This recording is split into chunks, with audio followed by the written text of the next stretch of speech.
சுவிட்சர்லாந்தின் சூரிச் நகரில் புத்தம் புதிய டிசைன்களுடன் கண்கவர் தங்க நகைகளுக்கு நாட வேண்டிய ஒரே இடம் AK கோல்ட் ஜுவல்லரி. உங்கள் அழகை மேலும் மெருகூட்ட மெய்சில் இருக்கும் விலை கழிவுகளோடு நகைகளை பெற்றுக் கொள்ளவும் பழைய நகைகளை திருத்திக் கொள்ளவும் நாடுங்கள் AK கோல்ட் ஜுவல்லரி. இப்போதைய அழையுங்கள் 0783131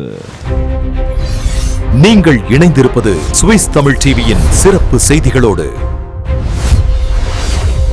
hi, welcome to Swiss Tamil TV. அன்பான சொந்தங்கள், மற்றும் ஒரு சிறப்பு செய்தி பகுதியில் சந்திக்கிறதுல ரொம்பவே சந்தோஷம். ரொம்ப முக்கியமானது ஒரு எபிசோடாக இருக்க போகுது. சுவிட்சர்லாந்துல மற்ற நாடுகளுக்கான ஆயுத ஏற்றுமதி சட்டம் இருக்கு இல்லையா, அது சம்பந்தமான தளர்வு ஏற்படுத்தப்பட போகுது. அதுக்கு மக்கள் ஆதரவு தெரிவிக்க போறாங்களா அல்லது வாக்கெடுப்பு நடந்து அதற்கான முடிவுகள் எட்டப்பட போகுதா, என்னதான் நடக்குது நாட்டுல அப்படின்றத இந்த சிறப்பு செய்தி பகுதியில பார்க்கலாம். சுவிட்சர்லாந்துல ஆயுதங்கள் ஏற்றுமதி அத்தோட மறு ஏற்றுமதி தொடர்பான சட்ட தளர்வுகள் விரைவில் மக்கள் வாக்கெடுப்புக்கு நடத்தப்பட போகுது என்றதான் முக்கியமானது. நாடாளுமன்றம் ஒப்புதல் அளிச்சிருக்காங்க இந்த மாற்றத்துக்கு. ஆனா எதிராக சமூக ஜனநாயக கட்சி, பசுமை கட்சி அத்தோட பல அரசு அல்லாத அமைப்புகள் எல்லாம் இணைந்த கூட்டணி என்ன பண்ணுதுன்னா 75,000க்கு மேற்பட்ட கையெழுத்துகளோட இது மக்கள் வாக்கெடுப்புக்கு தான் போகணும் அப்படின்னு ரெஃபரண்டம் சமர்ப்பிச்சிருக்காங்க. இந்த புதிய சட்ட மாற்றம் ஆயுத ஏற்றுமதிக்கான கட்டுப்பாடுகளை கணிசமா தளர்த்துது அப்படின்னு விமர்சகர்கள் குற்றத்தை சாட்டுறாங்க. குறிப்பா அமெரிக்கா உள்ளிட்ட 25 நாடுகளுக்கு ஆயுதங்களை ஏற்றுமதி செய்ய முழுமையான அனுமதி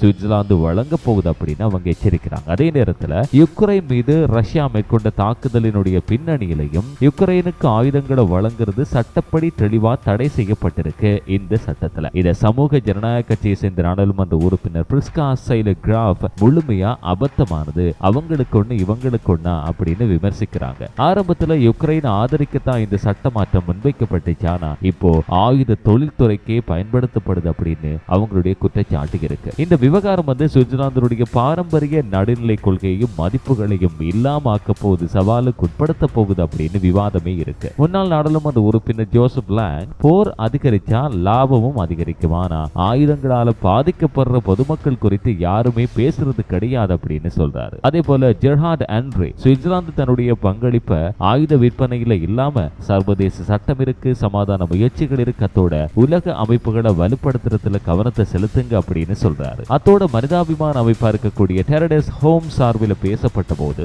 இத்தகைய அலைமோதும் உலக சூழல்ல சுவிட்சர்லாந்து தன்னுடைய மதிப்புகளை விட்டு கொடுக்க கூடாது அப்படின்னு சொல்லுது. சுவிட்சர்லாந்துடைய ஆயுதங்கள் எல்லாம் உள்நாட்டு அல்லது சர்வதேச மோதல்கள்ல பயன்படுத்தப்படுறது இல்லைன்னா மனித உரிமைகளை கடுமையாக மீறக்கூடிய ஆட்சி அமைப்புகளினுடைய கைகள்ல போறதெல்லாம் கடுமையான எதிர் விளைவுகளை உண்டாக்கும் அப்படின்னு கவலை இருக்கு. ஆட்சியாளர்களுக்கு ஆயுதங்களை வழங்கி உலக போர்களை ஊக்குவிக்கவே கூடாது என்றுதான் கூட்டணியோட முக்கிய நிலைப்பாடாகவும் இருக்கு. நாடாளுமன்றம் ஒப்புதல் அளித்த இந்த புதிய விதிமுறைகளின்படி சுவிட்சர்லாந்தோட ஒத்த ஏற்றுமதி நடைமுறைகளை கொண்ட நாடுகளுக்கு ஈவன் அவங்க ஆயுத மோதல்களில் ஈடுபட்டாலும் கூட ஏற்றுமதி அனுமதி கொடுக்கலாம். இதில் ஐரோப்பிய ஒன்றியத்தினுடைய 17 நாடுகள், America, Canada, Australia, Japan, New Zealand அத்தோட அர்ஜென்டினா, இந்த நாடுகளுக்கெல்லாம் முழுமையா அனுமதி கொடுத்து இந்த ஆயுதங்களை ஏற்றுமதி செய்யலாம் அப்படின்னு சட்டம் சொல்லுது. இருந்தாலும் விசேட சூழ்நிலைகள்ல பெடரல் கவுன்சில் இந்த அனுமதிகளை நிராகரிக்கக்கூடிய அதிகாரத்திலையும் இருக்கு. அத்தோட ஆயுதங்களோட மறு ஏற்றுமதி தொடர்பா பார்த்தா விதிகள் தளர்த்தப்பட்டிருக்கு. சர்வதேச உற்பத்தி சங்கிலியில் ஒரு பகுதி அப்படின்னு உறுதிப்படுத்தப்பட்டா மீண்டும் ஏற்றுமதி செய்ய மாட்டோம் என்ற அறிவிப்புகள் இல்லாமலேயே அனுமதி வழங்கப்படலாமாம். ஆனா